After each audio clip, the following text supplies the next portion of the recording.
It's okay. We've been here before. Carry on the light.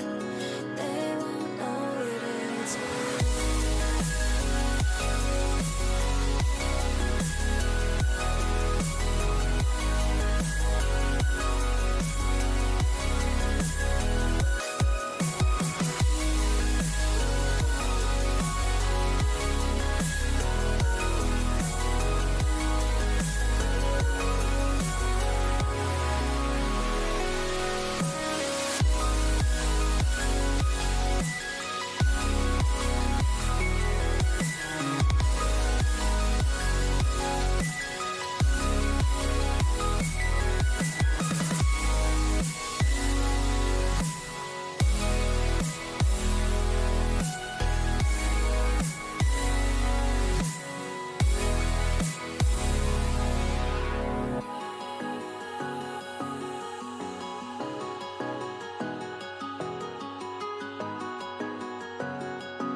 It's okay.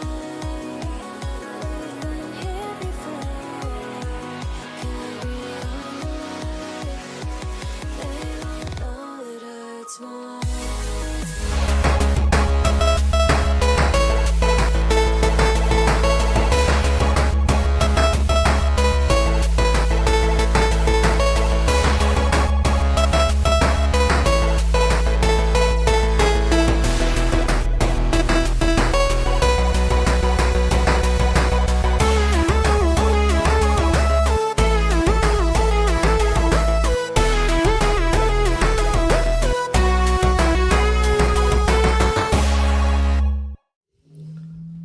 Hello, everyone. Greetings and welcome to the HP Podcast, episode number 347. I think we're on. I think that's right. Damn. Sorry, I'm just looking at all my screens, making sure everything's good. I'm just distracted. Sorry, already. Welcome. This is the HP Podcast. I'm Ben, and with me here today are, as always, the beautiful boys of. I was gonna say of Butler, but Dave's not from Butler. But Dave. Would you like to be an honorary Butlerite? I think so. Yeah. I think as the former mayor of this small town, I can do that with zero legal authority whatsoever. I don't know what the prerequisites are, but I've been there. Yeah. I've been in the mayor's office there. Yeah. We're friends. I know 3 people from there. Is Phil from Butler? He used to live here. Okay, so 4. Well, I've met several more people from Butler, so yeah, I feel I've hit the arbitrary prerequisites. You've met my wife. Yeah. My kids. So I feel like even though I'm no longer the mayor and you don't live here and never have, other than those like 2 days, I feel like this is totally legal. Yeah, it'll hold up in court. I'm gonna have the anti-immigration people coming after me. Yeah. I'm honored. Yeah, this is it's special. I think like 99.9999% of the population of the world that's ever existed has not been to Butler, so I think I'm part of the minority there, and I'm honored. I'm gonna update my resume after the show because I think people need to know this. Butler, as you guys know, recently became infamous. So, it's not like people would see the name and not know what Butler, Pennsylvania is. So, right. Yeah, I'll take it. You're in like the top 3% of intelligence here too. So that's pretty good, Dave. You're in that's pretty accurate. Yeah. Yeah. You're in like the top. You might be in like the top 2%, honestly. Yeah. Yeah, I think this is, when your application says Canada on it, people hear like, oh, that's so cool. I think we've had that interaction recently. It's like, oh, that's so cool. It's like, no, it's just from a different place. And it's not that far away. Like it would take just as long to get to Cleveland almost as it would to get to Dave. I know, but it's just the perception. I think what they're saying is being from Canada makes Dave exotic. He does have like an exotic, handsome nature about him. He's like an exotic meat. There are a lot of things that make me exotic. Oh my god. Okay, Brandon. Not just the meat. not just the maple. Derek O commented and said, "Do you got any spare?" He didn't say, "Do you got any?" He said, "Got any spare keys to the city you can give him?" That should count. I actually might have a few spare keys to the city that I just had left over when I left office. But I don't know for giant? sure. Are they giant? Hang on. What They're exactly bigger than is a regular key. They're like this big. What is it? Just a ceremonial thing, or does it Yeah. actually have some function? What does It's it all honorary. Ben? Oh, okay. It's like the Yeah. giant check. It's like the key to my heart. you know. It's, Yeah. No, there's a big difference. Usually behind the giant check, there is a real check or a direct deposit attached. Okay. With the ceremonial key to the city, there's nothing. It's just you had a nice honor. And usually it's accompanied by like a letter or a plaque or something like that said like, because of your accomplishments, we're recognizing you as, whatever. But the city actually had them. Do you know if most cities had honorary keys to the city? Well, I mean, the city had them in a loose, like I had, not just I had, they had made for me keys that like had Mayor Benjamin A. Smith on them. So it was like a key from the city, but also from that mayor. Right. Yeah. There must be like a really big door. Yeah. Actually, it's a really tiny door. It's just the whole front of the door is just one keyhole.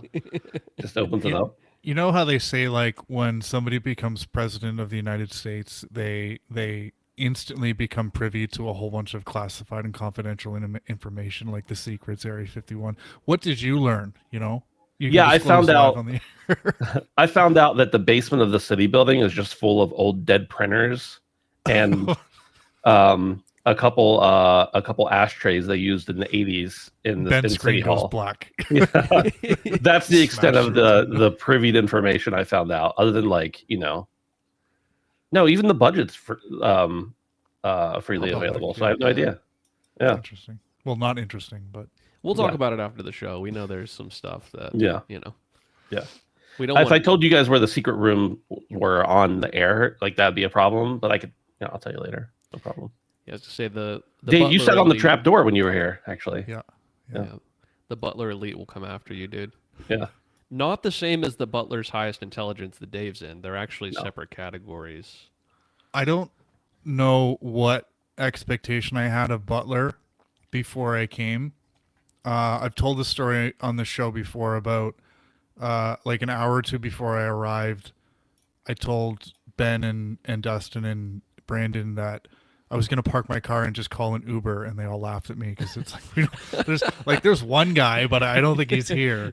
But It's way more possible now. Like we have Uber Eats and Grubhub and a lot more stuff like that, DoorDash, and definitely have Uber drivers and Lyft drivers, but not a real city, But my recollection after having been there for a weekend was it's a really nice little town and cool downtown. Lots of, maybe not lots, but there was a nice selection of cool restaurants. There was what was the pig place we went to? Spare Change or something like that. I have no idea. Spare what you're talking parts. It had Chop like shop, a pig chop shop. That's it. about. Oh, And obviously your place that you had at the time, Ben, and I didn't know this about Western PA at the time, but it's very like, I don't want to say mountainous, but like hilly kind of. And I don't know. It was a nice place to be. I enjoy Butler, and I would say to anyone, if you find yourself traveling through the area, it would be a nice place to stop for sure. So yeah. Yeah, Spare Change is that 9/11 documentary conspiracy thing. Wait, is it really? Yeah. Oh, Yeah, the whole like well, we didn't eat there. jet fuel doesn't melt steel beams thing.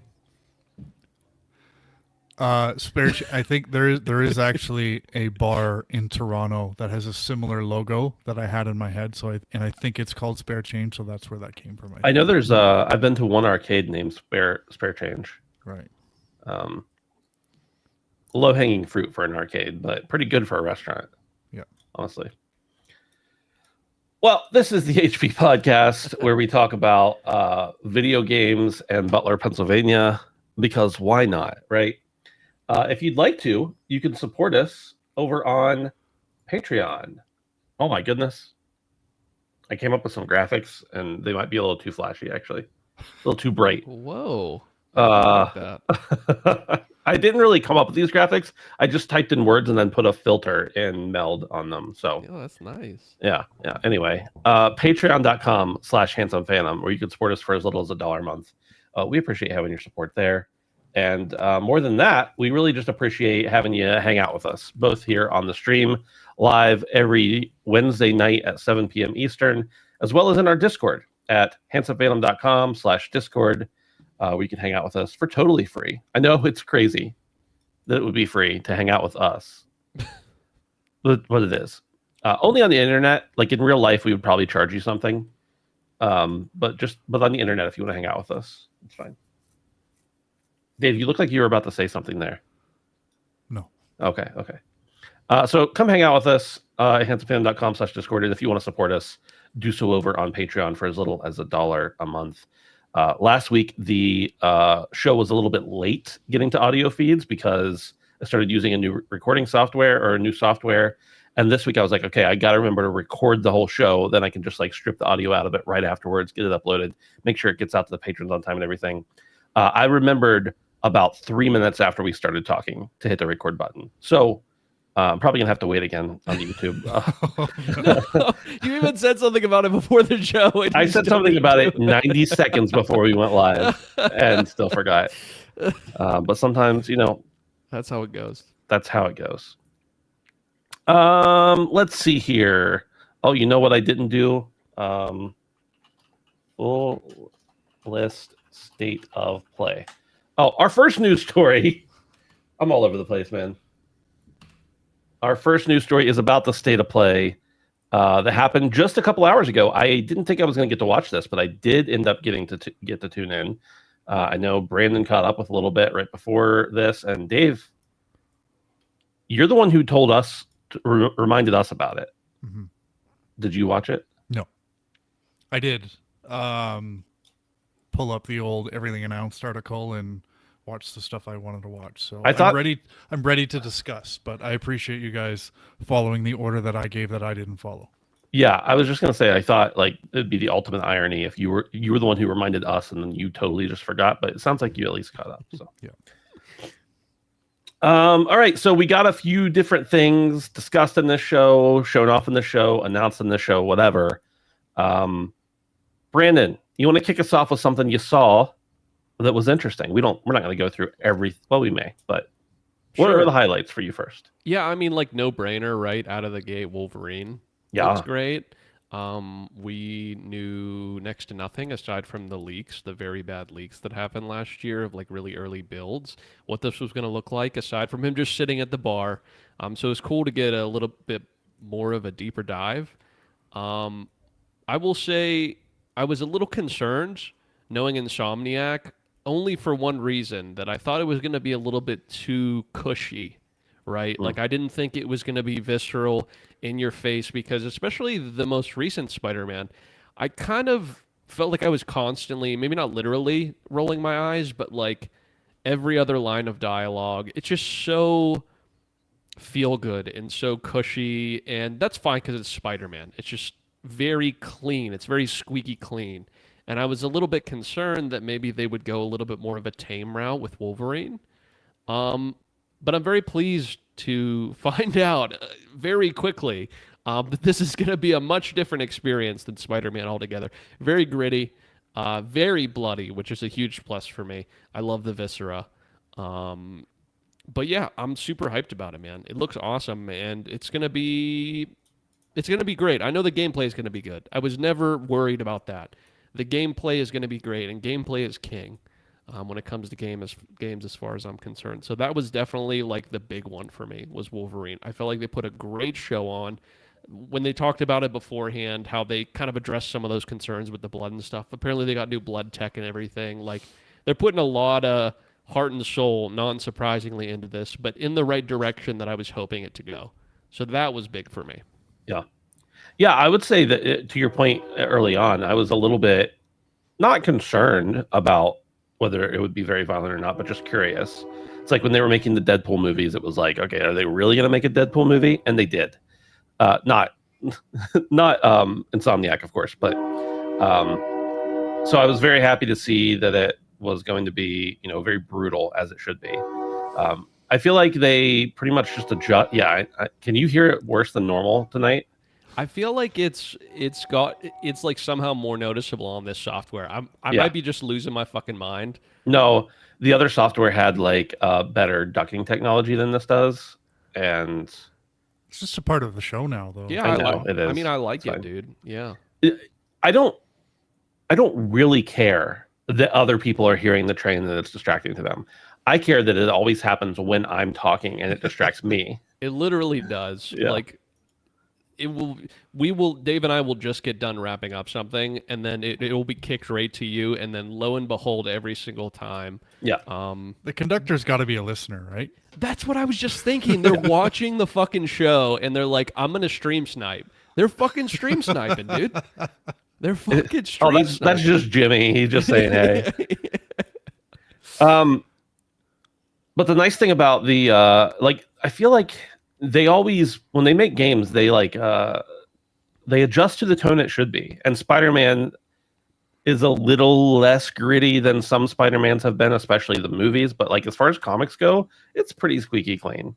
Other than a little run where Mary Jane was pretty, rambunctious. But otherwise, yeah, I feel like they hit the tone, and that's good. Hopefully, the gameplay is great. I hope it's more of a like level based than open world. Although a little open world wouldn't hurt or anything. But like in the gameplay they showed, it definitely showed like it was going to be more linear almost. Maybe I'm just assuming that from too little. But Dave, what do you think? Are you a Wolfie fan? And if so, what do you think? I've never been a huge Wolverine fan, but I know that Insomniac makes excellent games. So regardless, I'm looking forward to this, and I think it fits really nicely in Sony's slate for next year in fall, which is now starting to come together. So I don't know.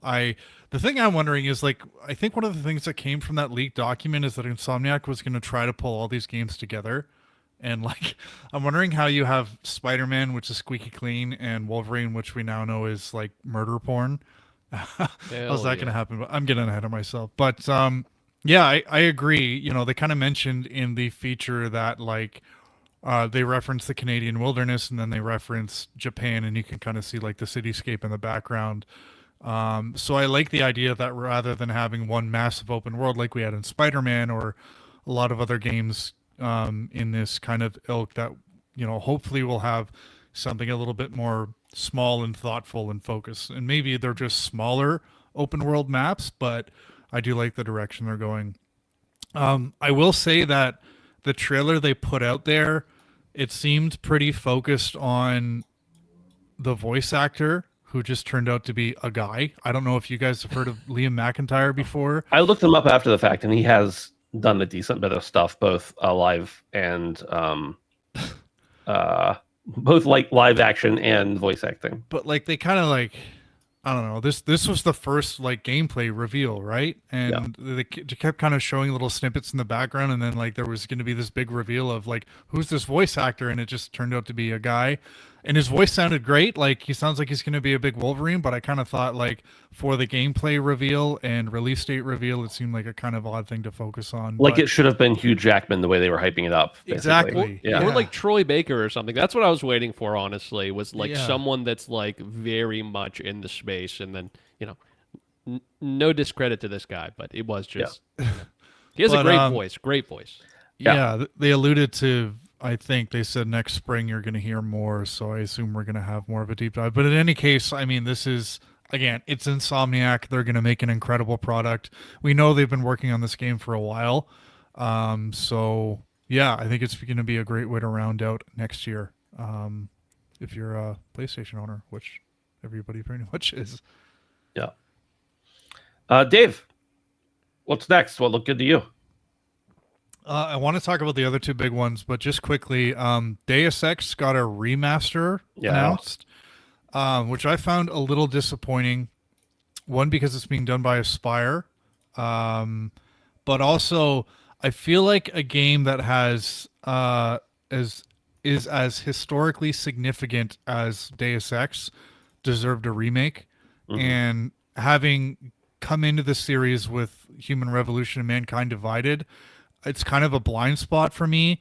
So I was a little disappointed to see that we were just getting a bit of a refresh. This is on the remaster scale, this seems pretty low down, where it almost seems like it might be one of those GTA AI upreses and whatever. But I still think it's cool that a new generation is going to be able to experience this thing. I just wish they put a little bit more effort into it.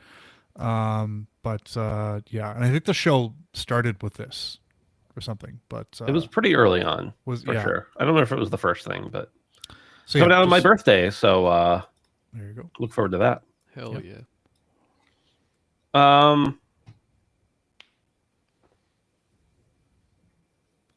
Did you want to? You said you wanted to get into the other two as well.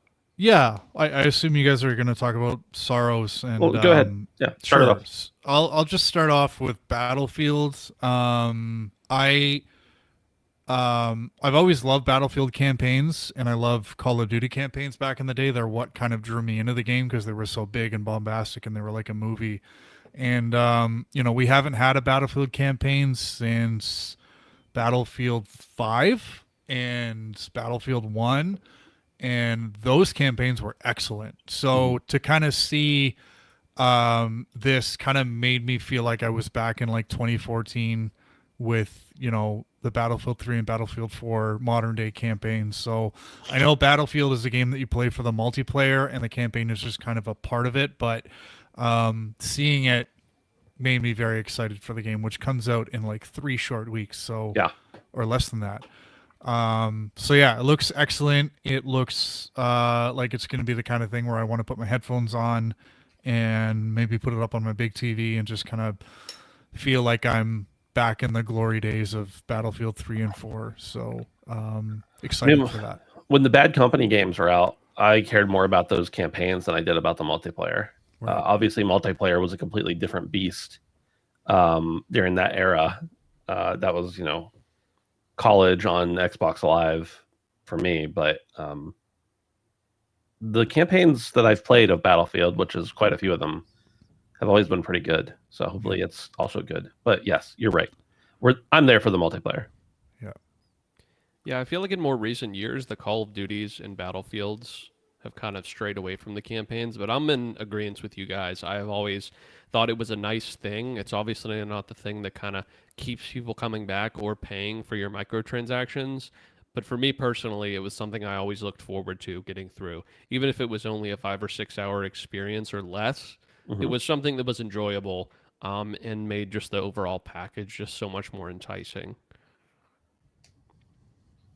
What's next? Brandon, does Neo 3 excite you at all? I know you really enjoyed the first two. Yeah, I enjoyed the first one. The second one kind of was in the weeds for me. I feel like it built upon itself too much in a way that I wasn't really interested in. But Neo 3 very thoroughly excites me. Team Ninja does such an amazing job with these games. Neo 1 was one of my favorite games of the PS4 generation. Definitely in the top 5, I would say. I spent a lot of time playing that game and really loved it thoroughly. So, yeah, I'm excited for them to give it another go, even though Neo 2 was kind of a miss for me personally. I don't think it was a miss for the series. I think that what they added was good. It just didn't really resonate with me very well. So, yeah, I'm super stoked. These games always play really well. I would say it is the best, aside from Liza P, it is the best Souls-like games out there. A lot of people would argue that Liza P is like on par. I don't really have much experience with those games, so I can't really speak on it. But Neo is as close as it gets without being a From game to me. So anything they're bringing to the table, I'm interested in. And I'm hoping they kind of make a couple changes from Neo 2 that maybe make me feel a little bit more excited about trying it out. Maybe at this point I need to give Neo 2 another try, but Neo 3 might be my next try. So nice. Dave, I skipped over. We didn't talk about Saros or however you're going to say it. You know that meme of the cat reading the newspaper? Yeah. And he just kind of has a random thought. I had that, but it was I should play Returnal. Yeah. I don't know if this game is not a sequel to Returnal, right? It's a separate thing. To the best of, I mean, they haven't said that it is, and it doesn't appear to be, but I'm not gonna rule it out. But yeah, and which that's okay. It doesn't have to be. But I really appreciate that Housemarque, and I realize Housemarque has been around for quite a while, and their games have always had a from a gameplay and kind of visual perspective, they have a style. But I really appreciate that they're starting to develop their own, I guess what I'll call mainstream style, because I think a lot of people got introduced to Housemarque with Returnal. Yep. And watching that trailer, it really made me think of the identity that From Software built for themselves with like horror, gothic, ultra difficulty, and I think they're kind of developing a similar identity with like sci-fi horror gothic, like kind of similar to what, you know, FromSoft does, but in a very Housemarque way. And that's why I'm saying, like, I'm looking at this game and it looks like a different game, but it looks like Housemarque. Like it's going to get to a point where I just see a screenshot and I go, that's a Housemarque game, the same way that you do with a FromSoft game. So I really appreciate that. I like that, you know, they're sticking with a gameplay style that they've been so good at for a long time, like this super immersive bullet hell, but they've taken it to kind of, you know, 3D rather than isometric. So I'm really looking forward to this one. When Returnal came out, it was alongside Ratchet and Clank, one of the games that really kind of showcased what not only the console could do, but also the controller. So I'm excited to see kind of how visually they're able to kind of evolve, because I think this is one of the games that really kind of shows off the tech that's in your PlayStation. So again, I haven't played Returnal yet. I think after they added in the kind of mid-run save, that was the big thing for a while, that, like, you know, if you had to abandon a run if you needed to pause, and it scared me off. But I don't know. I see this game and I know it's coming out early next year, and I'm kind of like, I think I need to play Returnal before I play this game, because it really looks immersive. Like it's kind of the definition of immersion for me. So very excited for this one. I was gonna say I'd send you my copy, but digital. So Damn. sorry.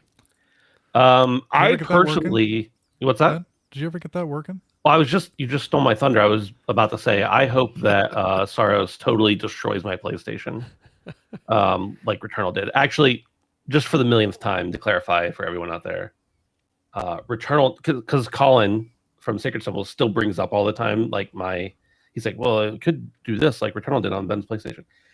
Just for the millionth time, I don't think Returnal did it. It was just the one that showed that my PlayStation had a problem, because they replaced the GPU and it was totally fine. But anyway, what was I going to say? Oh, Dave, I do think Returnal is included in PlayStation Plus, but I don't remember which tier. So whenever you have that again, it's there. Or you can buy it for, I think it's still full price. I think it looks awesome, and I like that they showed off some of the abilities you'll be able to get. We still don't know for sure if this is going to be just like a game, or if this is a roguelike, such as Returnal was. So that'll be really interesting to see how that actually pans out. The tech is so cool. Dave, you mentioned like they're going to have their own style, and you're going to be able to identify it. It's really interesting because even though Returnal and Resogun and Nex Machina and Alienation, Dead Nation, even though they all are like different kinds of games produced in different eras and different scopes, like they all still have a similar type of arcadey gameplay feel. And that's really cool to me, that they've been able to evolve on that gameplay, but keep it at the same time, like keep the general spirit of it. While I would love to see Housemarque try something entirely new, they haven't had a bad game yet, in my opinion, at least of the ones I've played, which I've played all the ones I just mentioned.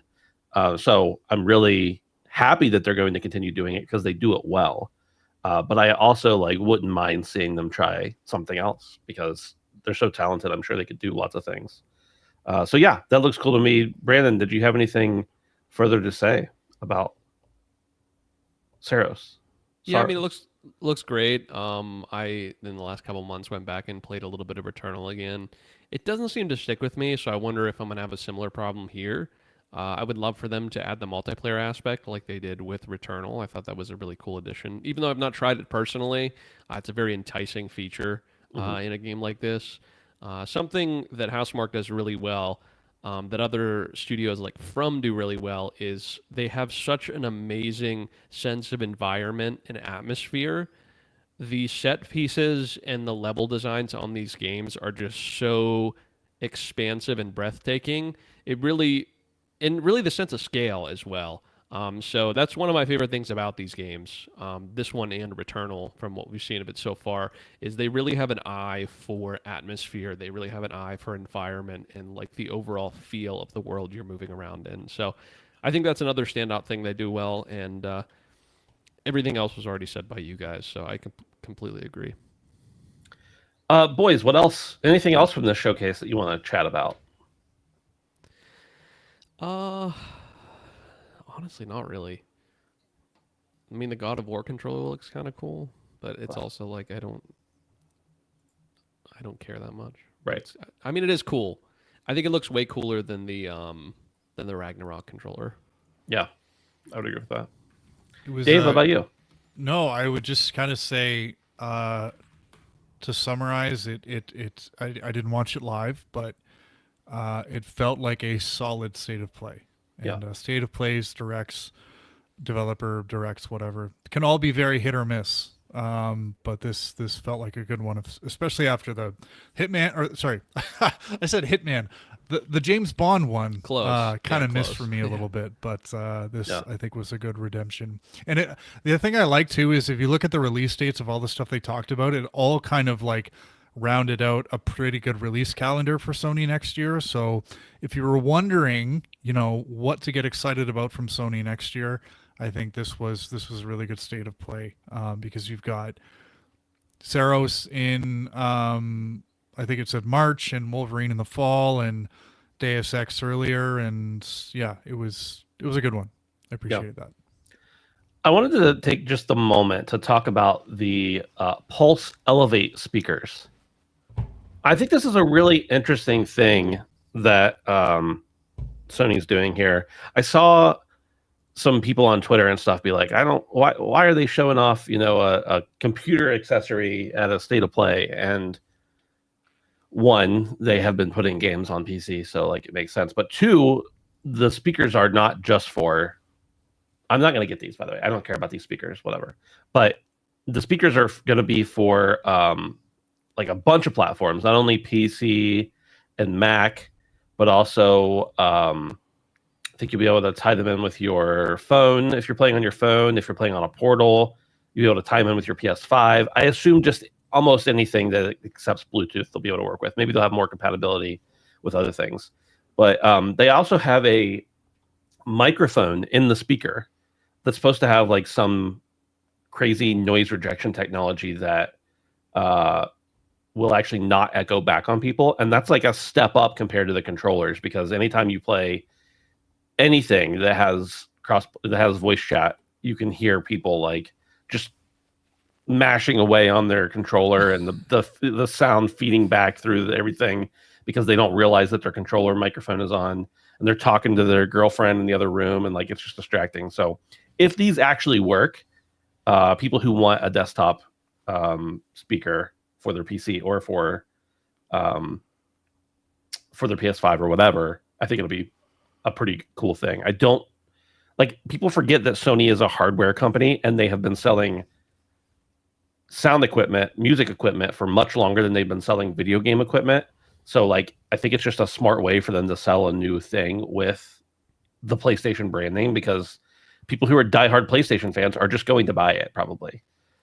So anyway, I don't know. I don't know if you guys have any thoughts on that. I mostly care about games. I don't really care about peripheral hardware like this, but I did think it was interesting that they're making it compatible with like everything, basically, it seems like. I mean, aside from the noise canceling AI, which I assume in some sort of way Sony has already had, some sort of, based on how many electronics they make generally. This is probably just, like you said, a nice way to grab a little bit of extra cash by throwing PlayStation logo on it and some compatibility. I would imagine this was very few extra development costs on things that they don't already make. So, yeah, I would agree. It probably was just their tech bundled up in a nice little PlayStation package and shipped off, but that's okay. Yeah, why not? Yeah, why not? Man, I really want to play Resogun right now. I got an itch for Resogun. Resogun's really good. You guys ever play Resogun? No, I missed that. What wasn't that one of the original PlayStation Plus? Like a PlayStation 4. It was a PlayStation 4 launch title, and it was on Vita as well. Yeah, I missed that one. Whenever it was free, I didn't get it, so I never played it. It can't be that expensive right now. Like, it's really good and really addicting. It's a lot of fun. Yeah. All right.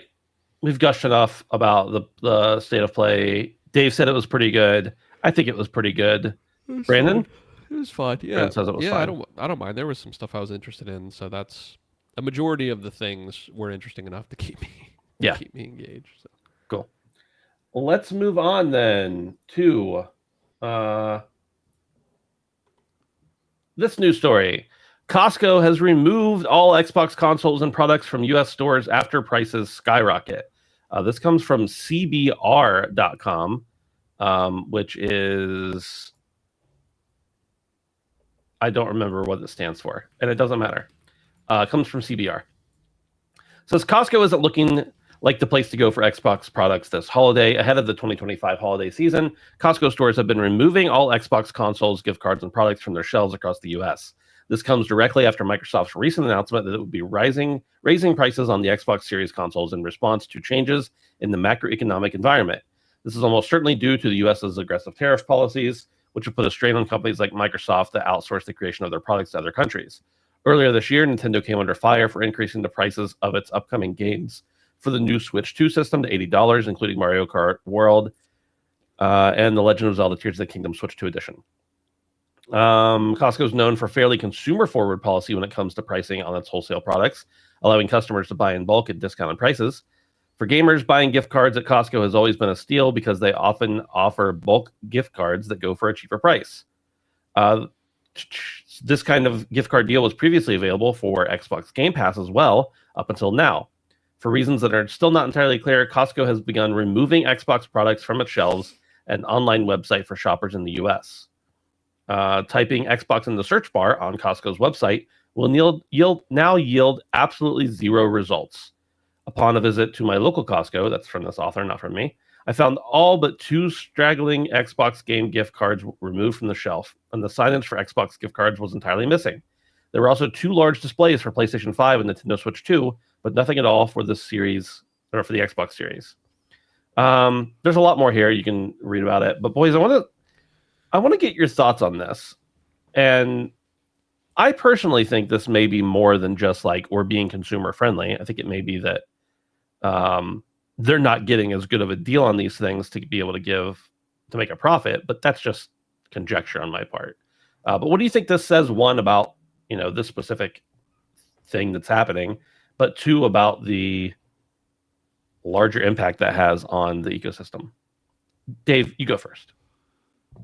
Well, first of all, I want to point out, so Brandon, the Xbox Series X that still has the plastic on it is an appreciating asset because the price has gone up. So right. Not many consoles can say that. So true. Not a complete waste for you. But I think I was in my local Costco the other week, and I remember looking around and being like, "This is such a massive place." But when you look at it from a floor space perspective, there really isn't that much space. And when you consider that every product is on, like, 1, it's in a huge box because it's just you're buying in bulk. And 2, everything is in at least 1 massive skid. Floor real estate is extremely valuable at Costco. And I think that this was likely just a case of these things are taking up a lot of space. For several years, they just haven't sold that well. It's been well documented how slow both SKUs have been selling in North America compared to, the Switch and PlayStation, probably even the gaming PCs that Costco has started to carry. And I think the increase in price was just the straw that broke the camel's back in terms of Costco pulling the plug on this. Now, you do kind of have to look at the bigger picture and see that they've also pulled gift cards, they've pulled controllers.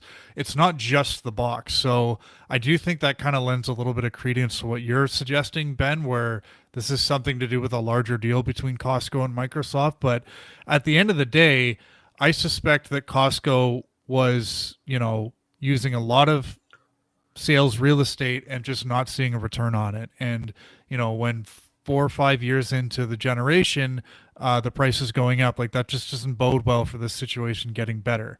So, it's too bad. But I was seeing some pictures from, I think it was New Zealand, where people are finding Xboxes like 50% off in their local Costco. So if you happen to be at Costco and you want to pick up an Xbox for ridiculously cheap, just have a peek in the gaming section. But I don't know. I suspect this was simply a business decision by Costco, but not one that Microsoft should take lightly, because Costco is a massive retailer in North America and the world. So it'll be interesting to see if any of the other retailers follow suit here. But yeah, it's too bad to see this happen. It's interesting they took it off their website as well. Now, that person could have just been searching in their local store, I suppose, but it didn't sound like it. Brandon, what are you going to do with all that junk under your TV? I know. Well, it was either raise the price of the hot dog or get rid of the Xbox stuff, and Costco made the right decision. Yeah, I mean, you guys have said it pretty eloquently. I completely agree with what you're saying. I think a note that I will double down on that Dave mentioned is, I think this is actually really bad for Xbox, to be honest with you. Regardless of what reason this did happen, Costco is huge, all over the place in America, and the numbers that Costco pulls and has pulled progressively, I see Costco shit everywhere, and it's not just, AJ and Big Justice. Like, the rise of Costco is upon us and has been for decades now. So yeah, this is a big and detrimental move to Xbox, regardless of whichever way you cut it. I would strive, when your numbers are not as good as some of the other guys, to make sure that your stuff stays in these stores under any circumstance. But that's just me, and I'm not Mr. Xbox or Mr. Costco. So it's to Dave's point, it's really interesting that not just the things that take up a lot of space, the consoles themselves, or even controllers and peripherals that are still taking up some floor space, not only those went away, but even the gift cards. Right. And that's what points to me to a larger, like, they were getting, I don't know what it was, a 5% discount so they could pass that on to their bulk buyers, whatever, people with memberships. And maybe Xbox was just like, we can't do it anymore. Like, we just can't make it happen. Well, that's just the thing. It's like the same thing happens to Walmart, is why they have quote unquote lower prices, right? Like, you don't say no to Walmart. The return you end up getting on that sort of thing, something from a Walmart or a Costco, you eat the small cost, you maybe make a slight bit less off the top, but the value of having your product being sold and in front of this many people in these marketplaces is worth the small amount of cost that you eat. So the fact that for whatever reason this happened is very strange to me. I guess that's what I'm saying. I knew a guy who used to own a business, and he had products, and at one point Walmart approached him about having those products in their business, directly from him. And the price they were offering, not just to give him, but to sell it for, was cheaper than his supplier was selling it for. And that was like directly from the manufacturer. So yeah, Walmart has the ability to go in and say, like, we'll sell 1 million of these things. Here's your price. And if you say no, they don't care. They'll just find the next guy with something to sell. So it's great for entrepreneurs and people who are able to do that, but not great for small businesses, for sure. Anything else to add here, boys, before we move on to the most important news story? Cool. This one popped up last week, and we meant to throw it on the show, but it didn't make it. This is from Rock Paper Shotgun. It's about a week old at this point, but it says Deep Rock Galactic Survivor has launched its 1.0 version today, September 17th. Again, a little while back. Ending the Vampire Survivors like and DRG spinoff's 2-year spell in early access. Despite some initial umming and ahhing about how a comedy co-op FPS would translate into a single-player auto shooter, if I press the Rock and Stone button and nobody hears, did I say Rock and Stone? DRG Survivor quickly won me over, thanks in particular to the tension and horde dodging trickery afforded by its adaptation of the game's pickaxe mining. They added some new stuff. They added a new escort mission type, a gear system, XP earned weapon upgrades are a little bit tweaked now. They added a bunch of stuff, and I dove in for only one run last week. Unfortunately, I didn't get to play more of it, but I have 60 hours in this game since it came out in early access. But Dave, I've loved DRG for many years, but I think nobody on this show, and Brandon has too, but I think nobody on this show has quite the love you do for it. So talk to me about Deep Rock Galactic Survivor. Well, I got to get a little love to my ginger boy over there. He introduced us to Deep Rock when it came to PS Plus. So I know, but I feel like you fell deeper in love with it.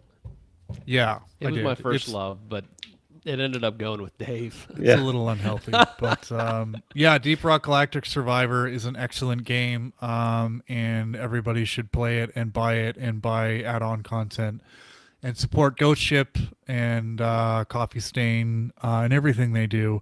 Another little news story that I saw that came out that I'm very excited about is apparently Survivor is coming to mobile. That's big.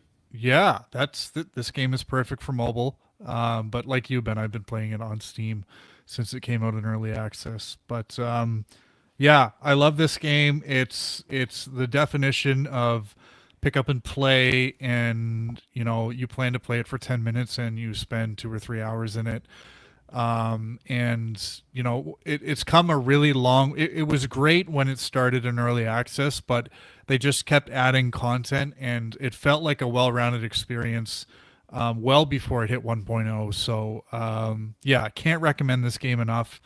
In addition to this, Deep Rock Galactic started its Oktoberfest annual event where you can get some Oktoberfest themed stuff, and there's just something about beer and brats that just feels right with the Rock and the Stone. They got all the space rig decked out with Oktoberfest gear, so if you're thinking about jumping into Deep Rock Galactic, now's a good time because it's a really cool seasonal event that's running. But yeah, go buy Deep Rock Galactic and Survivor and support this developer as much as you can.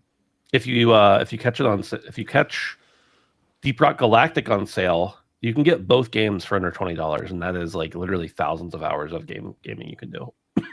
Now, Brandon, do you remember the deep like you felt for Vampire Survivors after you finally tried it, and how crazy addicted you got to it? Yeah, I know it's very similar. I know. And you love Deep Rock. So I do. Can you explain to me, you have access to my Steam library. I do.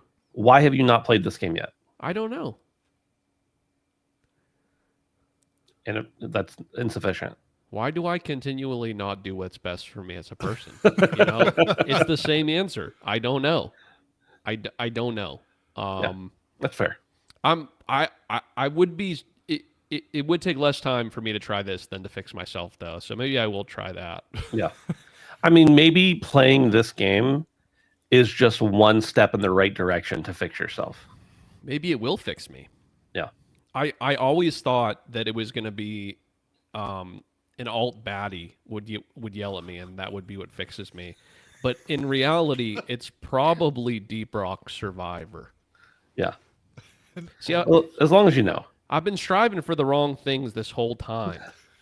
Holy shit. We're making breakthroughs. I'm canceling my therapy appointment.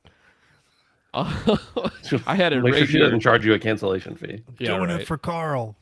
For Carl, absolutely, dude. Carl will never break off my engagement and make me leave the house and take half my shit and leave me ruined for years. Rock and Stone.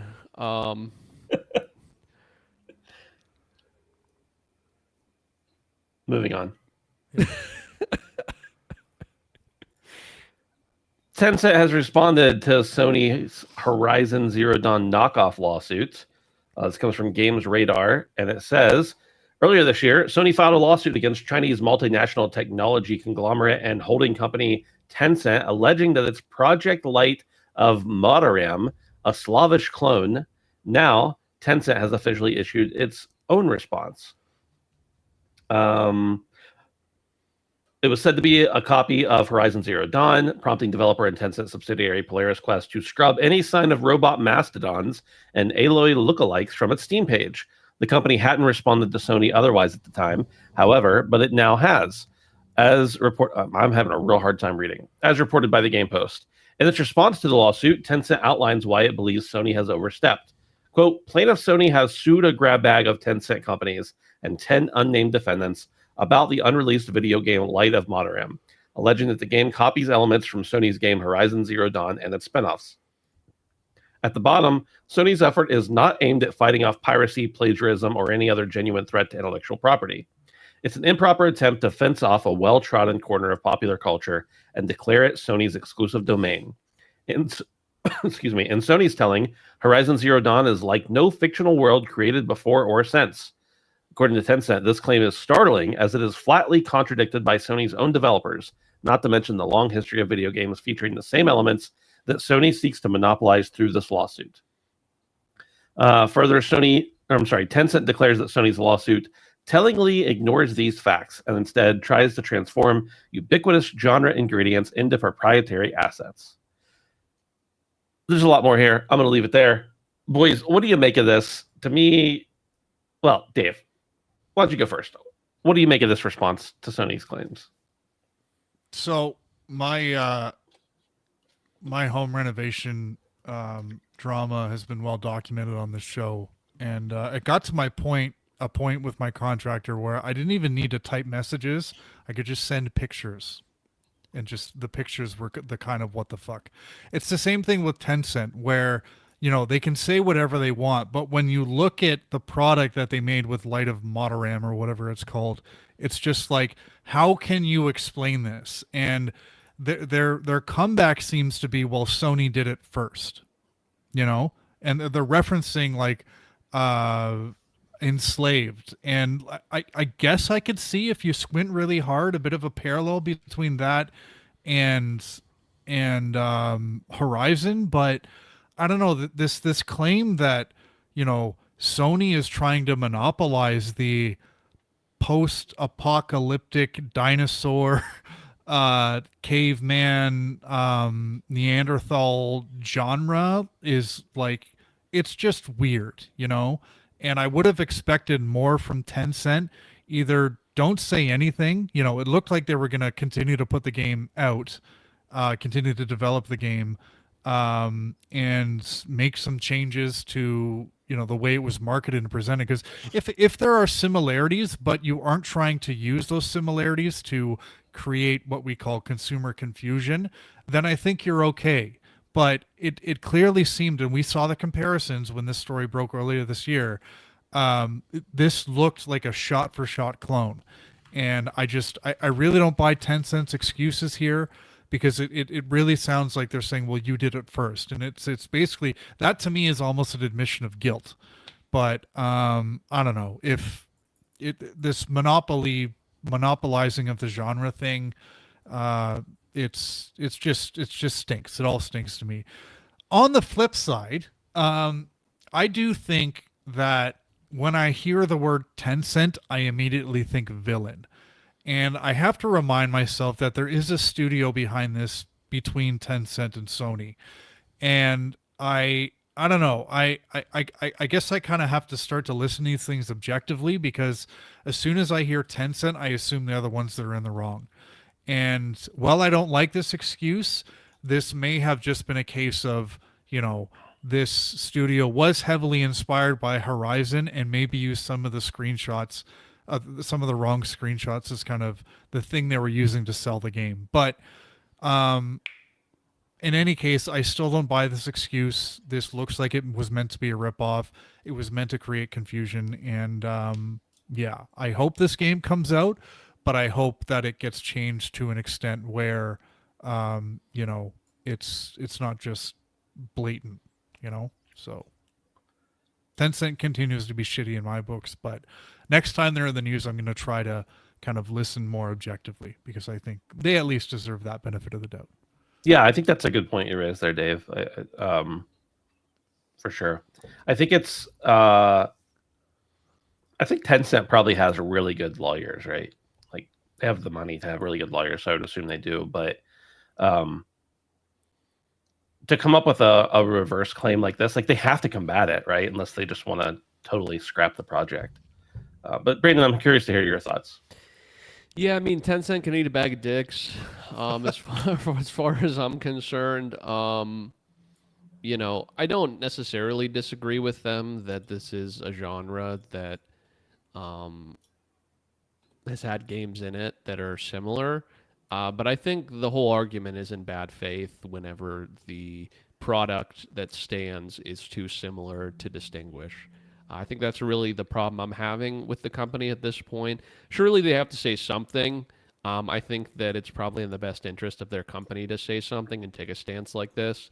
But I don't have very favorable things to say about Tencent generally. So I think we would be having a very different conversation if the entire framing of how this game was pushed originally was different. Even if it visually had some similarities, I think that it was the exact way they went about it that is the biggest problem, not that it looks similar. That's where I stand. Yeah. All right. Let's move on then. Let's talk about what we've been playing. Brandon. Still got that picture in there, huh? I put the Xbox 720 in there. I was wondering what that was doing there. Last week I put that in there at the end of the show. That's why I paused for a second. I scrolled down and I was like, that's the new leaked Xbox. We got the Xbox One instead of that, which I thought the Xbox One design was always kind of dignified, but I remember the first time I saw that sphere and I was like, I hate it so much I want it, you know? yeah. It's ridiculous. I can't. I was going to show it on screen, but I can't right now. So yeah. Radic, by the way, going back a few minutes, asked if we would consider Deep Rock as friend swap. No, not traditionally. I mean, you can have some good fun with your friends, but it definitely stands separately from the more recent kind of games that have been considered that. I'm really impressed and proud that you answered Radic's question like earnestly, because I just assume everything he types is bait or something. He can bait me. But I do try to actually consider sometimes when he asks that kind of stuff, like, is it friend swap? It doesn't fall in the genre because it doesn't have many of the same components as friend swap. Yeah. Did you say crotch cat? Prox chat? Prox chat. Although that would be cool. I'm pretty sure it just has straight up, if I'm remembering this correctly, it's been a minute. It just has normal chat. It would be kind of fun if it was Prox chat in DRG though. Wouldn't that be cool? Yeah. It would. I've only ever played it like on Discord with people. I mean, I've had randoms in my party, but never talked to them. So that would be cool. Like echoing throughout the cave, you could hear somebody like far away. That would be kind of fun.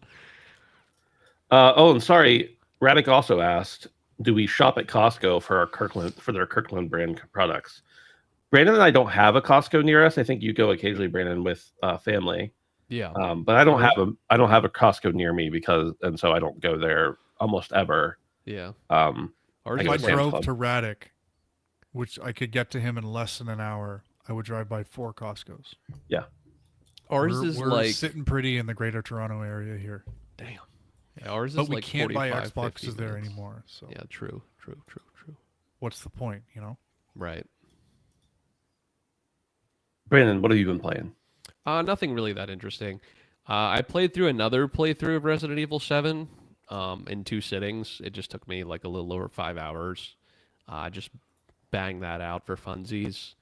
Don't know why, but I did. I was playing with one of my friends. She was watching me stream it, and I just kind of ran through that sumbitch. It was fun. I love that game so much. But yeah, good times. That and I'm still playing more BG3, Baldur's Gate. I've been fucking around more with the mods. It's really cool. I love when developers have integrated mod software in their platform just natively. It doesn't offer as wide of a variety. Some people can make really, really wacky shit, like make their own assets and shit. It's a little tamer, and for that reason, it probably works a little better. You still run into risks anytime you download a mod that, you know, a save file can get corrupted or a mismatch when you try and load or something like that. But it's a lot of fun being able to fuck around with stuff people make that wasn't how it's intended. Especially having played it so many hours, completely vanilla. It's kind of refreshing to kind of play it in a different way. But Brandon, can you play with like you're playing multiplayer right now with your brother and Yeah. and can you play with mods if they don't have them installed as well? So everyone just has to have the same mod. Okay, that's what I was curious about. Yeah. And honestly, it's super easy. It's like a little checkbox. Like Yeah. even if you can even have like different saves. Like when I go to load a save, I just put some new mods on a new save I made. And then if I wanted to play with my brother and his girlfriend, I would just have to go in and uncheck the ones that I just put on and check the ones that we had for that playthrough. So it's pretty user friendly and actually works surprisingly well until I guess it doesn't. But Right. It's been great. I'll chime in on Baldur's Gate here as well. I've been doing a playthrough with my buddy Brad and my buddy Locke and my buddy Justin. I don't know where it came from. Somebody was just like, let's do this. So we've been playing a couple hours every night for the last few nights. And it's a lot of fun. It's been since shortly after release since I touched this game, like within the 6-month period after that, that I was playing through. And it's just fun to play with other people and like, not only have a different experience than I had before, because I only played the game through once. Not only have a different experience, but also just like mess with each other and like do stuff that you shouldn't do if you actually want to win. But one of the people is playing as the Dark Urge, which like a lot of different things happen to that character if you select the Dark Urge, and like you can kill players in the game that you shouldn't be able to kill and stuff like that. So I'm excited to see what kind of stuff that brings down the road. There's already something that happened in this playthrough, and I don't want to spoil it because it was like a surprise to me that I was just like, how I didn't even know that could happen, and it created like a whole new storyline as part of that playthrough. So that's kind of cool. It's super early, and I know you guys are already past this, and I feel like it's so early that I'm fine with saying it. When you rescue Gale from the portal, did the Dark Urge do anything different with that? The Dark Urge didn't do anything different, but it had the option. Like Justin didn't choose to exercise the option, but you have the option to like cut off his hand, I think. Yeah. Instead of pulling him through, you could literally just like take Gale's hand off to do the portal, which is really fun. So yeah, I feel like it's hard to spoil a lot of stuff like that in Baldur's Gate because there's so many ways it can go that people may never even see the part you mentioned. So right, yeah, you can go through the game without ever meeting Gale, I'm pretty sure. Yeah, you can completely skip that. Yeah. So yeah, really dope though. That is the game that keeps on giving. Seriously. That and I started a playthrough of Dark Souls.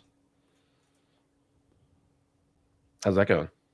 Pretty good. I'm like maybe an hour in, so I don't really have a whole lot to say about it. Yeah.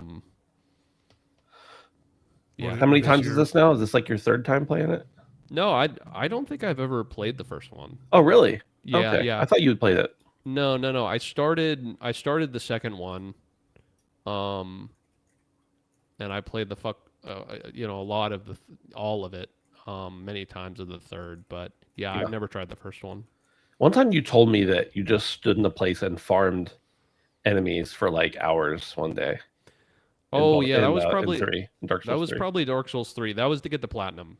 Yeah. I had to farm the Silver Knights on the Anne Orlando steps to farm the currency you need for the multiplayer. And I did that for no less than between 10 and 15 hours. Oh my God. Over like weeks. Like I would just pop on, farm for a couple hours, do something else. Pop on, farm for a couple hours, do something else. It was a lot. I got really good at their moveset after a while, but they're not the easiest enemy to farm either. They're Yeah. pretty tanky. What's your what are you running? What's your Right now I'm just Bunga, or- running a warrior class. I think I just have a claymore. I'm like super early, but yeah. I'm at a part where there's like this big demon on a bridge and you can't get up to the archers that are firing from you, and it's really fucking annoying because I keep trying to fight either directly next to them so they can't shoot me or on the other side of the arena. But it's not too bad. It definitely definitely feels a little bit older, I'll tell you that. Having come in like very strongly at 3, a lot of it translates, but I feel the age. I do. It's good though. It's really good. This is unrelated to anything we've been discussing, but in this software we're using, it's Video Ninja for anybody who wants to know. Underneath my, like, in the control panel, underneath my name, it says, "This is you, the director. You are also a performer." And I don't know why, but it just kind of makes me laugh when I'm just like, "This is you." It's like when Hideo Kojima puts himself 17 times in the, in the credits. Yeah. It's like Ben Smith, Ben Smith, Ben Smith. Davey, what have you been playing?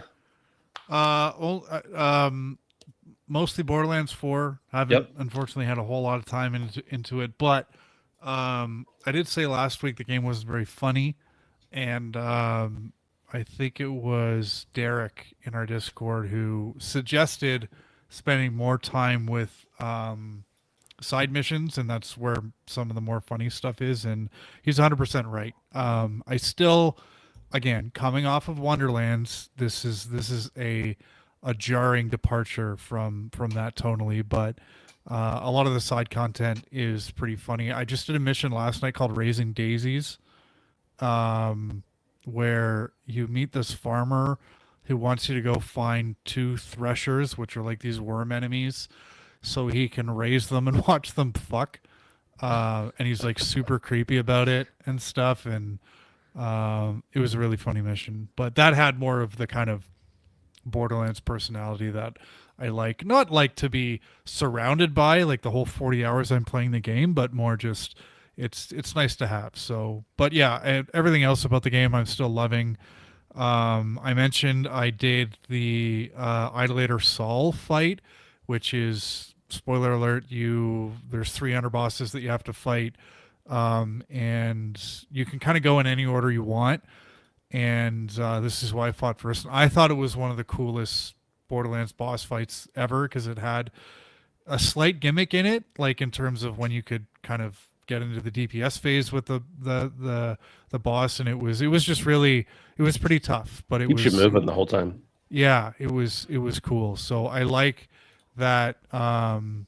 You know, a lot of the boss, and I came across like a world boss too that I didn't even know was in the game, but they're just like, you go to certain areas and a boss just spawns and they're super hard, but they're not related to any like side content or main story. They're just kind of like there floating around. So it's a game that I'm really enjoying kind of getting lost in and just kind of wandering rather than following a golden path or anything. So yeah, it's definitely been I don't make many day one AAA purchases throughout the year, but I'm glad I made this one because it's a lot of fun. Some of those world boss fights are really cool. There's a lot of them, by the way.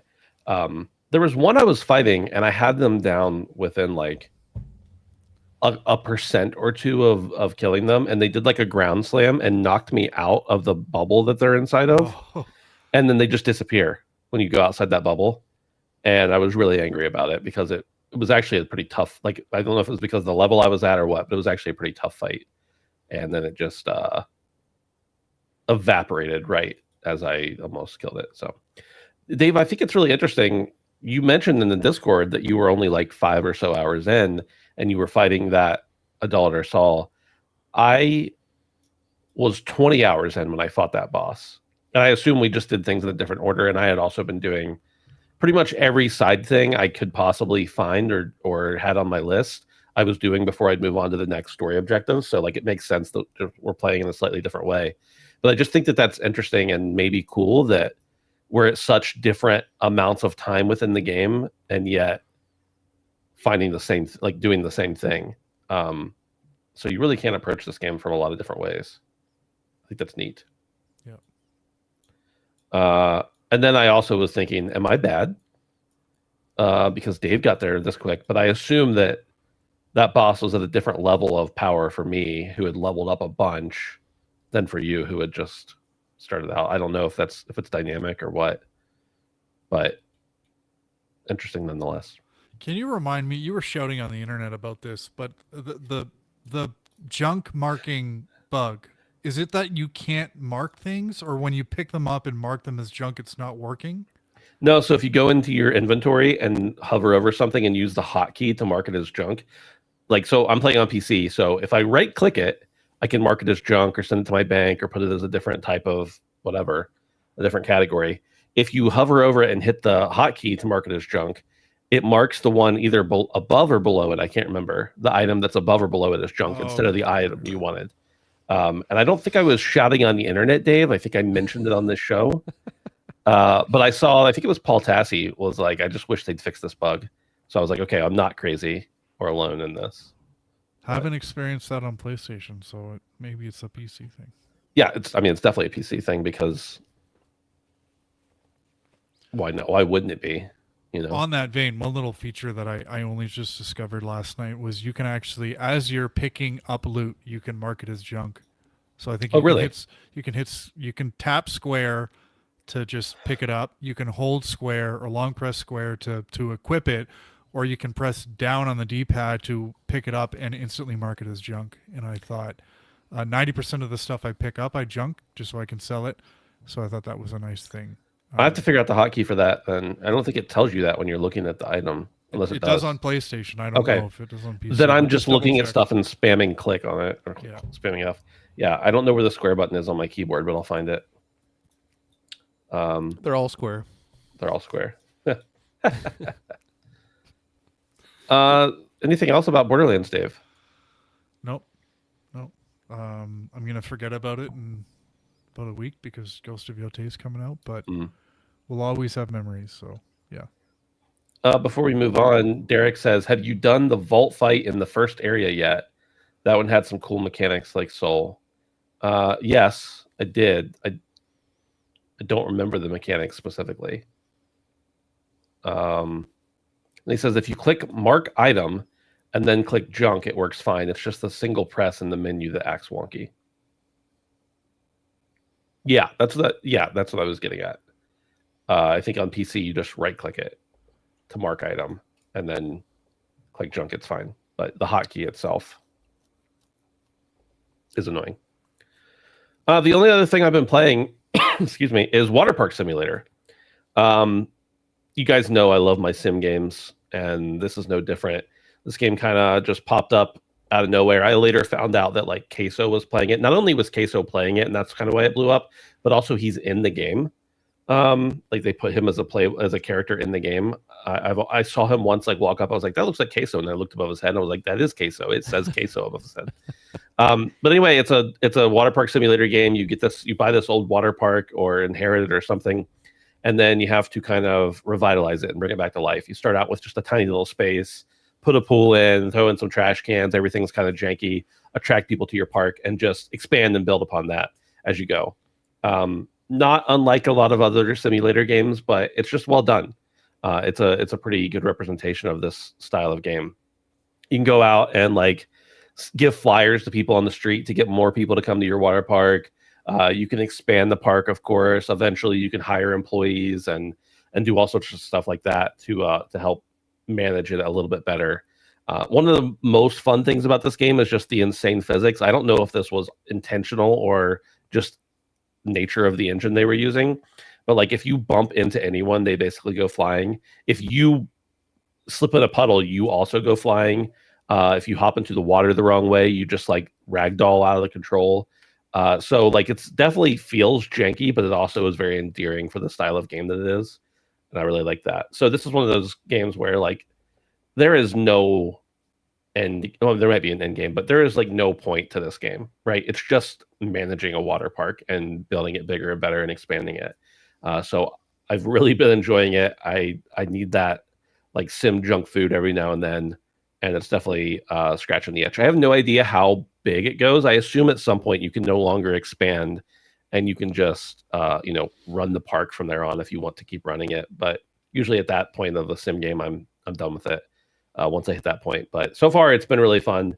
I've had a couple expansions, and one neat tool is that you can also like paint stuff. You can paint things to look the way you want them to look. That really seems trivial, but just like making my entire park have a color coordination. Big. If sim games require OCD to thoroughly enjoy them, this one has nailed it with the painting thing, because I am all over that for sure. So that's Water Park Simulator. I don't think I'll probably keep playing it, but I mean I will keep playing it.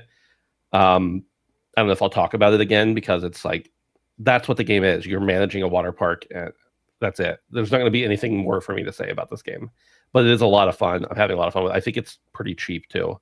I don't remember exactly what it was, but cheap enough that it wasn't a thought. It won't be a thought if you're into sim games. And that's all we got for the show, boys. That's it. Anything else you guys wanted to talk about or pitch or throw or? Cool. Thanks everybody for hanging out. We appreciate it. Don't forget to check us out on Patreon at patreon.com/handsomephantom for as little as $1 a month. And also head over to Discord at handsomephantom.com/Discord, where you can hang out with us and chat about stupid stuff. We appreciate it.